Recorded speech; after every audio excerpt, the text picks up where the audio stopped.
It's Claire Desira here, and today I want to tell you about a newsreader that I felt so sorry for.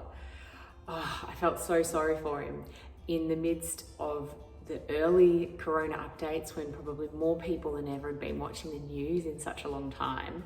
He shared an old update. Yep, the corona chaos had caught him out in such a big way, and he was probably going to become a meme. The other stations were going to have a field day with it, and his mistake would probably go viral.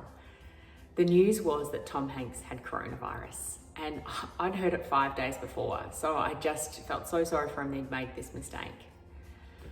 And then I realized that I should actually be the viral meme, the meme of someone desperately trying to refresh their phone, looking for that next update to come through. I'd fallen totally into the news treadmill. I'd been trying to work out what was happening to feel some sort of certainty and feel better, that I'd just been reading so much news I'd almost felt like I'd read a week's news in an afternoon.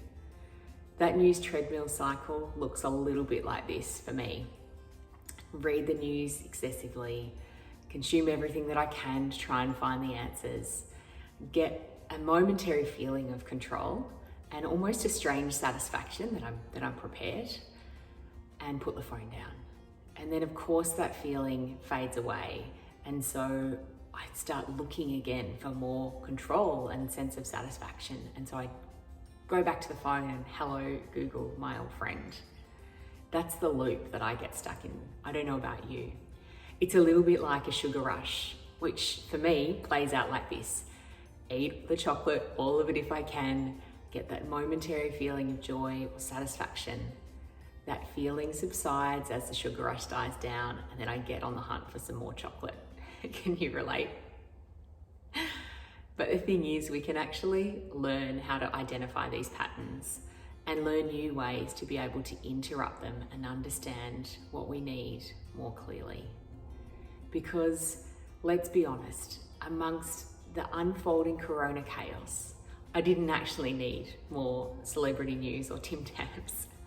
I actually needed something else. And when I thought about what it was that I needed, I actually really needed to feel strong. Above everything else, I just wanted to feel strong. Strong, like I could take on or be ready for whatever came next as best as I could. Strong enough to be able to support the people around me if needed. And so to do this, I didn't need more news. I needed to ask myself a few questions. What was the feeling I was after? How could I get it? And what was it really that I was looking for? For me, it was strength. And so instead of reaching for my phone again, I knew what I knew best, and that was to actually fuel myself by taking actions within my control that could make me feel stronger.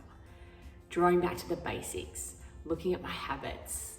My habit like writing down a top 5 list every day, 5 moments I want to remember from that day, always makes me feel mentally stronger.